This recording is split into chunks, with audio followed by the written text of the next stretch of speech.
Halo Combat Evolved is fastly approaching 24 years. 24 years.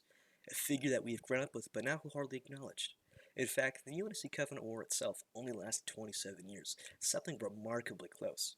I can remember my first time playing Halo just barely. It was 2007 and I was 4, and I was at my grandmother's house on my uncle's PC playing the Gearbox port, playing the opening level aboard the Pillar of Autumn, trying to viciously defend myself from red and orange grunts. Fortunately, I was also able to get some time in multiplayer, in which my barely developed mind was able to treat the game more as a taxi driver simulator, where I would try my preschooler best to ferry my teammates attempting to capture the flag to and from the objective back home.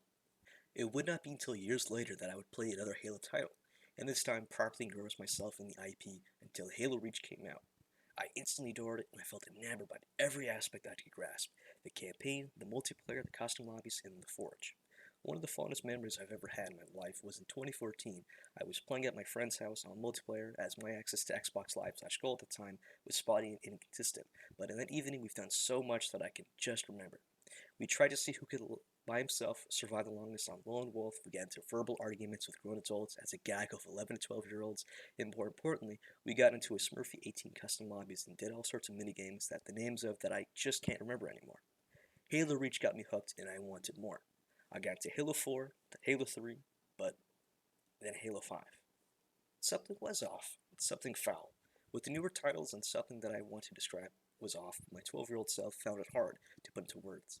I did not receive Halo 5 kindly, and it caused my friends and I to discuss the storyline direction and how the newest Halo title came up more and more short. It disappointed us gravely, but I mustered on as a Halo fan and continued for a short while, but ultimately stopped playing the newer titles in favor of the older ones. And then eventually I swapped my Xbox gaming for a PC, and had ultimately stopped playing Halo in favor of other games. Some years went by, but something big was going to happen for me. In December of 2019, Halo Reach would be ported to PC underneath the Master Chief Collection, and it drew me in like a bee to honey.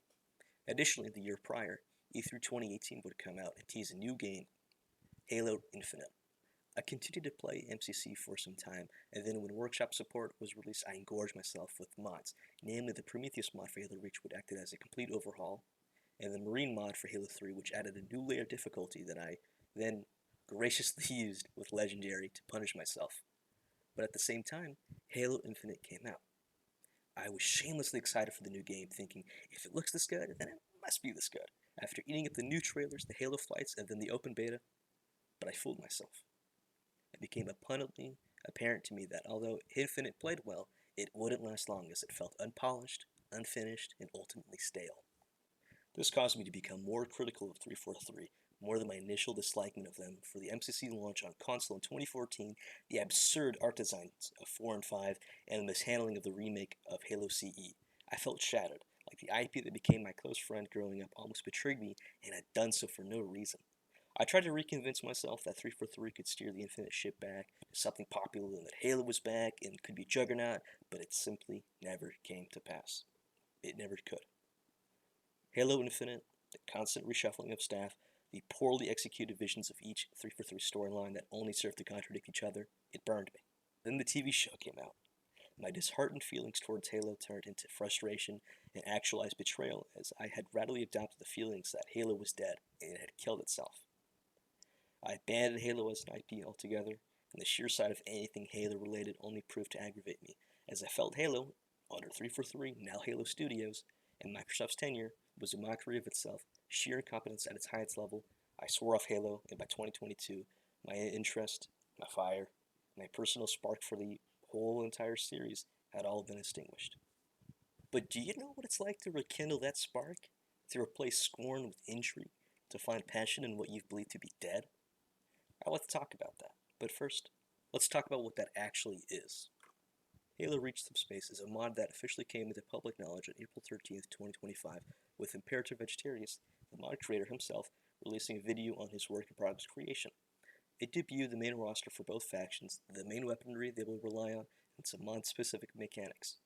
It's a Steam-only mod that would function as a complete overhaul to the multiplayer and sandbox, and instead of finding yourself underneath the shadows of cities and mountains, you yourself would become an artificial titan, dwarfing landscapes and be able to slug it out in an 8v8 ship PvP, something fans have always dreamed about, but it never had properly been realized, until now. I remember seeing that first video pop into my feed and thinking, gee, that sure is interesting. I hope he continues to work on it. And moving on with my day. Then weeks came by and another video came out, a straightforward showcase this time around. I thought, wow, this is cool. I can see this being a fun mod to play around by myself if I were ever to get back into Reach. Then another, and by now, the point flick video came out and almost caused a reawakening in me. I sure hope Vegetarius will release this. This would be really cool to play. For years at this point, I disavowed Halo, but only within a few months, I felt like I had a change of heart, something akin to the Grinch. I was hooked. I now felt invested, I was subbed, and I had my curiosity piqued. I wanted to play Halo, I wanted to play this mod. Then, the ADR video came out. More new designs, Slipspace, ship ramming, and most importantly, teasing that an open test is soon to come and that a multiplayer video would come out even sooner. I happened to have watched it within mere hours, and I dropped a simple and innocuous "hell yeah" in the comments. Maybe to surface a feeling that I've had, maybe something to help with the algorithm, I don't know. But I just had to comment and say something. But something funny and personal happened. Vegetarius had liked and hearted my comment on the video, and it was so perplexing to me that it had to meant the following. He was checking in with people that were eager to see, so he must have been eager himself. He was reading over the comments, and that he was active. Only a day later would he release the multiplayer video, and it was everything that I thought would be done, and then some. I copied the video, I sent it to my friends, group chats, and servers I was in. I needed people to see what I saw. Something electrifying and amazing. I proceeded to study the video a bit, see how every vehicle interacts, and for some possible shortcomings. But even writing this, I still don't feel any inherent hiccups to the mod. I joined the Discord a few days later, but I had purposely avoided the community as I was still stewing with my thoughts on Halo as a whole, and even interacting with the Halo community in any capacity still felt like a small stretch that I was unprepared to make. I reinstalled MCC after years of intentional neglect and had pitched a match between myself and myself where I simply just flew around and tried out the ships to get a real feel for it before I hopped into a Discord hosted lobby so I would have a real chance at survival. I joined a random VC, I muted up, had to Google how to use a Steam lobby code, got into a match, and I was surprised in all the right ways. Maybe this was how Halo was meant to be, community-based, community-organized, and community-ran. To review the community as a whole, it's positive. People are interested in Halo, they're well-versed, and extremely helpful. Generally, any issue someone has had is not simply unique to their experience, as MCC is plagued with instability issues and not aptly designed for proper community to enjoy it, so therefore, people are quick to remedy problems and also be patient for help. There are, of course, detractors, oddballs, and the like, but to pretend as if it's unique to the Slipspace community is hilarious. It's the internet after all. But now, here's the actual review of the mod. Well, it's fun, it's engaging, and it's very faithful to the lore, and you will find yourself stumbling into the scenarios to which you would see from the books or in a cutscene. It feels more than authentic, and you do feel as if you're Captain Keyes or whatever Halo character you want to be, and you gravitate towards something that can never be understated. This mod really hits the nail on the head. It feels like a natural extension to the universe and the gameplay, and it's all if you ever wanted to hear and stop this video, get right to the workshop, downloaded it, get into the Discord, go join a lobby, talk to people, it's great. I would like to make another video on the ship's functions and their actions and how to play them properly, but I think I've already gotten on too long. This mod is a total game changer. It makes me think that even with the intentional mishandling of the IP under 343/Microsoft, and yes, I do mean intentional, you can check out the FIDOC for Halo 4 and see that they boasted that they hired people who hated Halo 4 to make Halo 4. But I don't want to get into the weeds about that any more than I already have. So, I'll say this. Maybe the community ought to depend on itself. It's what made Halo great in the first place and ultimately who it is for. It's why Theater was made, it's why Forge was made, it's why Split Screen was made, and it's why Xbox Gold just Live existed in the first place. The fans are the game. Never forget that. If Theseus never were to have any crew, how could he have a ship in the first place?